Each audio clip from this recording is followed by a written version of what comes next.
Assalamualaikum warahmatullahi wabarakatuh. Saya Melinda Putri Mayangsari dengan NIM 07011382227198 dengan program studi Administrasi Publik. Di sini saya akan mempresentasikan tugas saya untuk memenuhi UTS mata kuliah pengambilan keputusan. Presentasi saya kali ini yaitu dengan judul Pengambilan Keputusan dalam Meningkatkan Sistem Kesehatan di Daerah Terpencil. Pendahuluan, kesehatan merupakan hak dasar yang masih sulit dijangkau di banyak daerah terpencil Indonesia. Terdapat permasalahan terkait geografis, ekonomi, dan sosial budaya di daerah terpencil yang berdampak pada akses dan kualitas layanan kesehatan. Dan yang terakhir, yaitu perlunya pengambilan keputusan yang tepat untuk mengatasi kesenjangan layanan kesehatan. Baik, selanjutnya yaitu permasalahan kesehatan di daerah terpencil. Terdapat 4 permasalahan, yaitu yang pertama adalah kekurangan dokter dan tenaga medis, kemudian ada infrastruktur jalan dan transportasi yang buruk, kemudian jarak ke fasilitas kesehatan rata-rata 25 km ke puskesmas terdekat, dan yang terakhir adalah komunikasi terbatas saat keadaan darurat. Dalam tugas ini, saya mengambil studi kasus pada stunting di Sumatera Selatan. Sumatera Selatan masih bergulat dengan permasalahan stunting yang mencapai 20,3% pada tahun 2023 berdasarkan data Survei Kesehatan Indonesia atau SKI.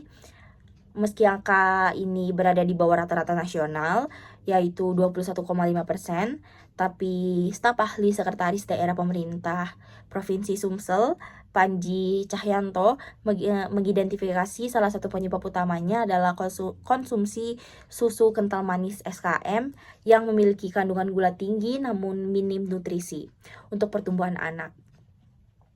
Dalam upaya mengatasi permasalahan ini, Muslimat NU meluncurkan program Ibu Asuh Stunting, di mana satu kader mendampingi 5 keluarga untuk memberikan edukasi, monitoring, dan bantuan pemenuhan gizi anak, serta penerapan perilaku hidup bersih dan sehat, dengan harapan dapat menurunkan angka stunting secara signifikan dan mendukung target nasional. Baik, selanjutnya adalah akar permasalahan. Terdapat 3 aspek akar permasalahan. Yang pertama yaitu aspek budaya dan pengetahuan.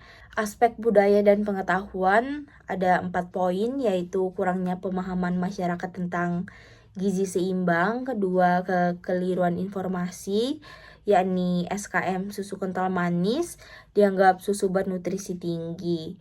Yang kemudian ada ketiga, praktik budaya dalam pemberian makan anak, terutama ketika pola asuh dan jenis makanan yang diberikan tidak memenuhi kebutuhan gizi yang seimbang. Dan yang terakhir adalah kesulitan mengubah kebiasaan makan yang sudah turun-temurun. Kedua aspek ekonomi, terdapat 4 poin juga, yaitu kemiskinan dan keterbatasan akses pangan bergizi. Kedua, biaya transportasi tinggi untuk mencapai fasilitas kesehatan. Yang ketiga, keterbatasan anggaran kesehatan untuk daerah terpencil. Dan yang terakhir adalah harga makanan bergizi yang tidak terjangkau. Tenaga kesehatan. Ada 4 poin juga, yaitu kesulitan merekrut dan mempertahankan dokter di daerah terpencil. Kemudian minimnya pelatihan bagi tenaga kesehatan lokal. Dan yang ketiga, beban kerja berat dengan dukungan terbatas. Dan yang terakhir adalah kurangnya kader kesehatan di tingkat desa. Dalam studi kasus ini, saya menggunakan analisis SWOT. Yang pertama yaitu strength atau kekuatan.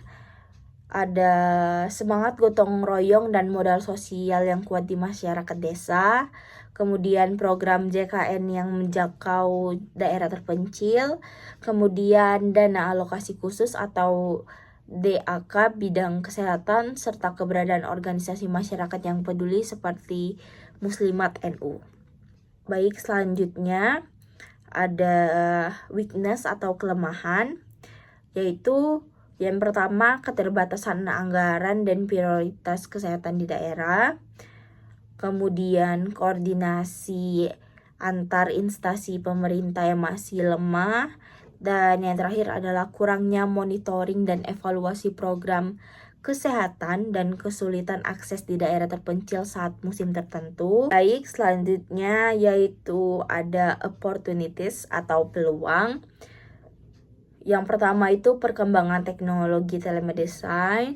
Yang kedua, program pendampingan seperti ibu asuh yang bisa direplikasi. Kemudian peningkatan kesadaran akan pentingnya nutrisi anak. Dan yang terakhir, dukungan kebijakan nasional untuk stunting serta potensi kemitraan dengan swasta dan LSM. Dan yang terakhir ada threat atau ancaman. Yang pertama yaitu perubahan iklim yang mempengaruhi akses dan ketahanan pangan.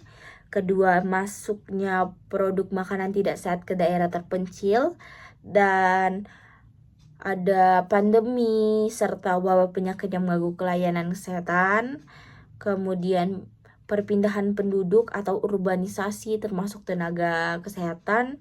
Dan yang terakhir yaitu ketidakstabilan anggaran kesehatan. Pada tugas ini saya mengambil program ibu asuh dan kemudian saya mendapatkan 2 dampak dalam jangka pendek dan jangka panjang. Untuk dampak jangka pendek yaitu yang pertama adalah peningkatan pengetahuan gizi pada keluarga sasaran, kemudian kedua penurunan konsumsi susu kental manis di daerah percontohan, yang ketiga peningkatan cakupan pemeriksaan kesehatan balita, dan yang terakhir pembentukan jaringan pendukung antar keluarga.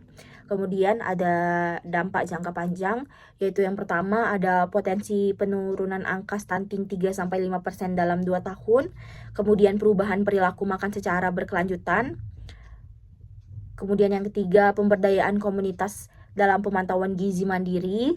Dan yang terakhir adalah model yang dapat direplikasi ke daerah lain. Baik, dari penjelasan yang saya jelaskan di atas, terdapat 8 alternatif kebijakan kesehatan daerah terpencil. Yaitu yang pertama adalah pengembangan desa siaga stunting dengan replikasi model ibu asuh. Yang kedua, pemberdayaan kader desa dan bidan desa sebagai garda terdepan. Yang ketiga, pelatihan intensif tentang gizi seimbang dan pengolahan pangan lokal. Yang keempat, kampanye edukasi bahaya SKM dan promosi ASI eksklusif. Kelima, sistem rujukan kesehatan yang efektif dan terjangkau. Keenam, bantuan transportasi medis darurat untuk daerah terpencil. Yang ketujuh, telemedicine untuk konsultasi gizi dan kesehatan jarak jauh. Yang kedelapan, program insentif khusus untuk tenaga kesehatan. Dari penjelasan saya di atas juga saya merekomendasikan untuk tindakan segera dan tindakan jangka menengah.